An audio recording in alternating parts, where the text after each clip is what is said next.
Dear Mama Colleen, ako po si Clarice, isang OFW dito sa Dubai. Single mother po ako, mga 5 taon na po. Akala ko forever na akong single. Kasi nandito po ako sa ibang bansa, nakikipagsapalaran para sa future ng aking anak. Kumbaga, puro na ako trabaho. Wala na akong time sa love life. Oo, namimiss ko rin naman ang may nag-aalala sa akin. Pero iniisip ko pa lang na makikipagrelasyon na naman ako, tapos mabibigo na naman, parang umaayaw na po ako. Pero mali pala. Dahil nakilala ko ang lalaking muling nagpadama sa akin na pwede pa pala akong mahalin ng buo. Sa kabila na meron na akong anak. Siya po si Renz. Pinakilala siya ng kasama ko dito sa Dubai. Kapitbahay niya po si Renz. At single pa raw ito. Lagi na kaming magka-chat, lalo na kapag day off ko. At nalilibang naman ako. Di kalaunan, nagpahayag po si Renz ng kaniyang nararamdaman. Sinantabi ko yung takot ko, sabi ko pa sa sarili ko, hindi naman masama na bigyan ko uli ang sarili ko ng pagkakataong umibig muli. So opo, sinagot ko na siya. Kasalukuyan, 1 buwan na po ang relasyon naming dalawa. 2 linggo ang dumaan. May nag-chat sa akin na nagpakilalang live-in partner niya daw ang lalaking Binoy friend ko. Oh no! Sinabihan niya pa ako na mang-aagaw raw ako ng asawa. Oh no! Na isusumbong daw niya ako sa sundalong kapatid niya. At marami pa akong natanggap na masasakit na salita mula sa nag-chat. Mama Colleen, ang tanging nagawa ko na lang ay umiyak ng husto. Hindi alam ano ang susunod na gagawin. Dahil all the while, ang malinaw sa akin ay single si Renz. Mama Colleen, all the while, ang malinaw sa akin ay single si Renz. Ito na nga yung kinatatakot ko. Ang masaktang muli at umasa sa wala. Oh no! Nilinaw ko sa babae na nag-chat sa akin. Tawagin na lang po natin siyang si Che. Nilinaw kong ang pagkakakilala ko kay Renz ay talagang single. Kasi yun po ang pakilala niya sa akin. Walang sabit. Kaya kako sinagot ko. Pinagkatiwalaan ko. At nilinaw ko pa kay Che na kung alam ko lang na may sabit ito, hindi sana para patulan ko pa. Hanggang sa hindi na po siya nag-reply sa akin. Kinabukasan, kinausap ko si Renz. Umamin po siya na merong Che sa buhay niya. Oh no! Pero, hiwalay na raw sila bago pa man maging kami. Nahuwag raw ako mag-alala dahil kakausapin niya si Che para tigilan na ang pangungulit sa akin. Nanindigan rin po si Renz na bago pa man niya daw ako ligawan, ay tinapos niya na po ang lahat-lahat sa kanilang dalawa. Dahil na rin sa pinakarason na hindi po sila magkaanak-anak. Katunayan, hiningan pa nga raw siya ni Che ng 150,000 pampuhunan sa negosyo. Para bago man lang daw sila maghiwalay, may pangnegosyo si Che. Na nabigyan naman po niya ng 100,000 lamang. dahil yun lang ang kinaya ng kaniyang ipon. At may usapan pa silang dalawa na kapag naibigay na niya ito, nangako raw si Che na uuwi na raw ito ng Cebu at magpapakalayo-layo kay Renz. Pero Mama Colleen, hindi daw din kasi akalain ni Che na ganun lang kabilis makakahanap si Renz ng bagong karelasyon. Kahihiwa-hiwalay lang daw nilang dalawa. Kaya ganun ang kaniyang naging reaksyon para guluhin niya ako sa chat. Hanggang ngayon po, na nakuha na ni Che ang pera, andun pa rin ang babaeng yun sa bahay ng mama ni Renz. Kumbaga, umalis man siya sa poder ni Renz, pero nakahanap pa rin siya ng kakampi sa nanay ni Renz. At sinabihan pa ang boyfriend ko na mag-aantay na lang siya sa pag-uwi ni Renz sa bahay ng nanay nito. Almost 1 year na po nung nagsabi yung babae ng ganoon na uuwi siya, babalik na siya ng Cebu. Pero hanggang ngayon, nananatili pa rin siya sa poder ng nanay ni Renz. So in short, Mama Colleen, umaasa pa rin po si Che na magkakabalikan sila ng boyfriend ko na si Renz. Pero paano naman ako? Mama Colleen, sa makatuwid po, ayaw na ni Renz kay Che. Pero si Che po ay umaasa pa rin na magkabalikan sila ni Renz. Aminin ko po, naawa ako sa babae. Kasi dama ko, feel ko kung gaano niya kamahal si Renz. At gaano siya kapursige na wag siyang tuluyang iwan nito. Pero hindi ko po alam yung gagawin ko kasi mahal ko na si Renz. Hindi ko na siya kayang mawala. Daw sinabi ko one time sa kanya na what if maghiwalay na tayo para sa ikatatahimik ng lahat. Pero ang sabi ni Renz sa akin, kahit daw hiwalayan ko siya, maghahanap pa rin siya ng iba, hindi pa rin siya babalik kay Che kasi gusto niya daw talaga na magkaanak na. Yung kay Che naman, ginawa naman na daw nila ang lahat ng paraan para mabuntis ito. Pero wala talagang mabuo-buo. Mama Colleen, gulong-gulo na ako ngayon. Lagi ko pinagdarasal na sana kung hindi kami, alisin niya na ako sa sitwasyon na ito. 1 year na kaming mahigit, pero nandyan pa rin siya para sa akin. At lalo pa niyang pinaparamdam talaga sa akin na tanggap niya kami ng anak ko. Gayunpaman, nasasaktan pa rin ako dahil nandun pa rin si Che sa bahay ng mama ni Renz. Minsan pa nababasa ko yung conversation nilang mag-ina na talagang gusto ni mama niya na magkaayos pa sila ni Che, magkabalikan pang dalawa. Nagre-reply naman lagi si Renz na, "Ma, tapos na talaga ang anuman sa amin ni Che. Nawala na talagang pag-asa sa kanilang dalawa." Mama Colleen, ano po ba ang gagawin ko? Kasalanan ko po ba sa Diyos? Kasalanan po ba sa Diyos ang ginawa kong pakikipagrelasyon sa boyfriend ko? Please po, sana mabigyan niyo ako ng konting payo.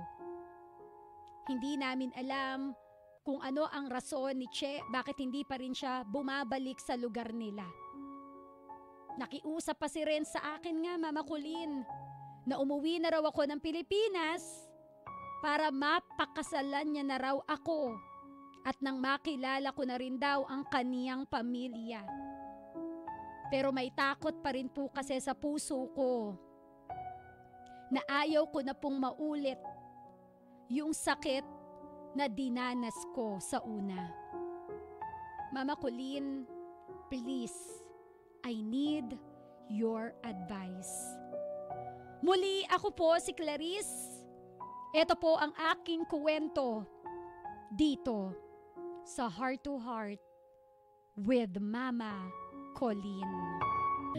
Real talk talaga, bebe ko, no? May mga ex talaga na hirap makamove on. May mga ex talaga na gagawin ng lahat. Bumalik lang yung taong mahal niya sa kaniya. Kahit isinusuka na siya nito ng paulit-ulit, kahit pinamukha na sa kaniya na talagang kaya niyang mabuhay nang wala ka, kahit pinalitan ka na kaagad niya, kahit bagong hiwalay lang kayo, humanap na agad siya ng iba, masakit. 'Di ba? Masakit para kay ex. Kaya ikaw gagawin mo talaga ang lahat to win him back. Magiging desperada ka to the point na aawayin mo yung isang tao, yung bago niyang karelasyon, kahit alam naman natin na wala siyang kasalanan. Dahil yung kinarelasyon ngayon, ang pagkakaalam single siya, ang pagkakaalam malaya siya, at walang sabit pa na iba. Nagigets din natin yung feeling ni ex, 'di ba? Sabi nga dito ni Clarice, totoo lang, Mama Colleen, naawa rin naman ako kay Che. Kasi ano bang kasalanan ni Che? Ang tanging kasalanan ni Che, hindi siya makapag-produce ng bata. Ang tanging kasalanan ni Che, hindi niya mabigyan ng anak si Renz. Na parang yun yung malaking puntos na nawala. Kaya tuluyan siyang iniwan ni Renz. Dahil lang hindi ako makapagbigay ng bata. And I'm sure, napakasakit nito kay Che. Kasi parang, yun lang ba talaga yung basehan ng relasyon nating dalawa? Hindi ba pwedeng ang maging basehan ng naging pagsasama natin dahil mahal kita, mahal mo ko, pwede ba yun maging sapat? Pero hindi eh.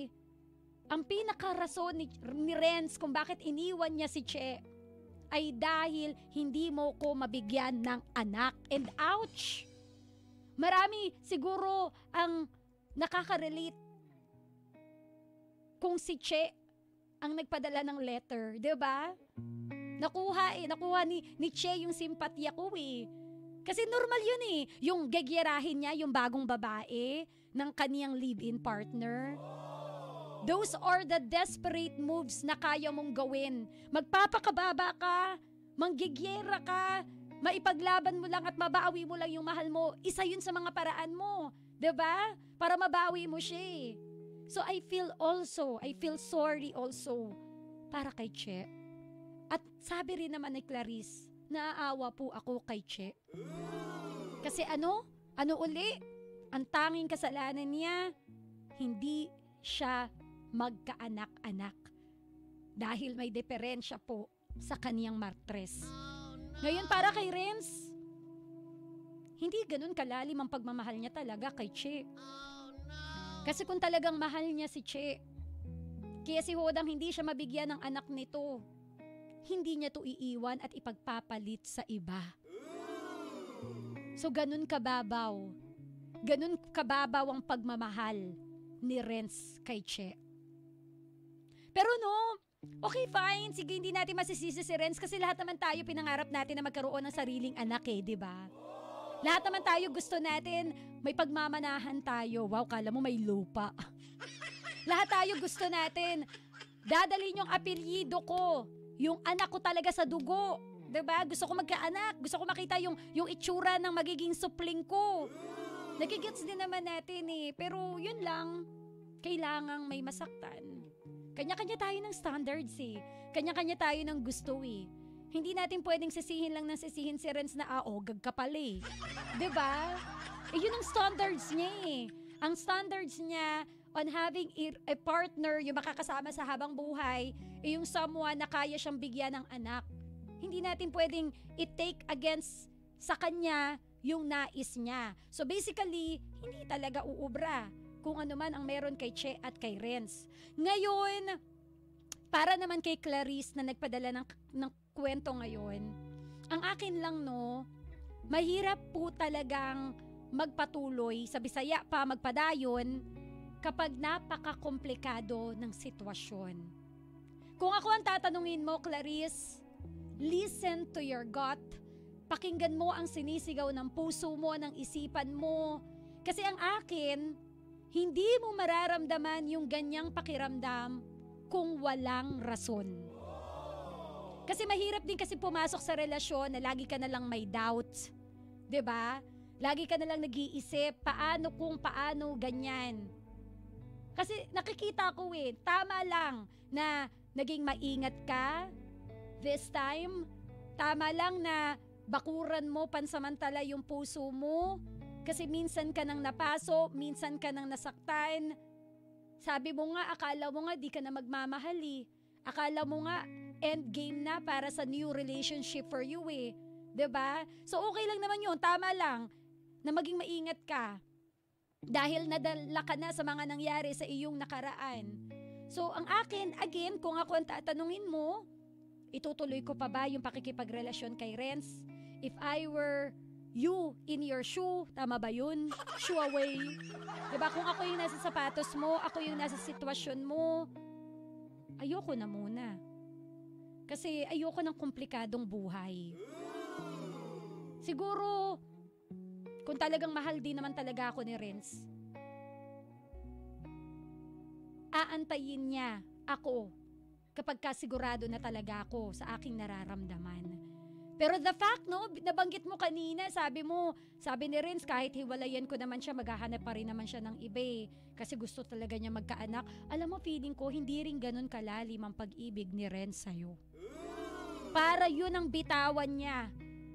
Nag-suggest ka, maghiwalay na lang kaya tayo para maayos ang lahat. Tapos ang reply niya sa'yo, sige lang, maghahanap pa rin naman ako ng iba. Yung iba na kaya akong bigyan ng anak. Therefore, I conclude, hindi pa rin ikaw yung tao na tinatangi niya. Kahit pa sabihin natin na, bakit man nag-offer siya ng kasal? Bakit niya ako pinapauwi ng Pilipinas para daw magpakasal na kami? Ang tanong ko rin naman, bakit kailangan niyang magbitaw ng, kung maghiwalay man tayo, maghahanap pa rin naman ako ng iba. Yung iba na kaya akong bigyan ng anak. 'Di ba? So it's too complicated. And ayoko na pumasok ka sa relasyon na sobrang komplikado. At ang nakikita ko lang din kay Renz, feeling ko lang, may pagka-makasarili siya. Kung saan siya komportable, kung ano yung convenience niya, yun palagi yung iniisip niya. Kumbaga sumobra yung self-love niya sa kaniyang sarili. Ganun siya ka-narcissist. So ang akin, ngayon na nakakaramdam ka ng ganyan, let go mo na muna. Kung talagang kayo. Kung talagang seryoso siya, gagawa rin siya ng paraan, mapatunayan na ikaw talaga yung mahal niya. Pero kung sa pagbitaw mo, bumitaw din siya, clearly, wala talagang magiging kayo. So ialisin mo muna yung mga bagay na nagpapabigat ng loob mo. Doon na lang muna tayo sa sino ba talaga yung priority natin, walang iba kundi ang anak mo. Lahat ng bagay bubukol kung ito ay iuukol. Pero kung medyo malabo pa sa malabo, ipagpasa Diyos na lang natin ang lahat. Alright? So yun lang yung aking sausaw. Nasa sayo pa rin ang huling baraha kung ano ang desisyon na kukunin mo. Ka-winner! Yan po ang kwento ni Clarice dito sa Heart to Heart with Mama Colleen. Kung meron kang sausaw, speak from your heart. Mag-text ka lamang sa 0977-7000-915. Sa aking pagbabalik, sausaw mo naman ang babasahin natin dito sa programang May Puso para sa kwento ni Clarice dito sa Heart to Heart with Mama Colleen.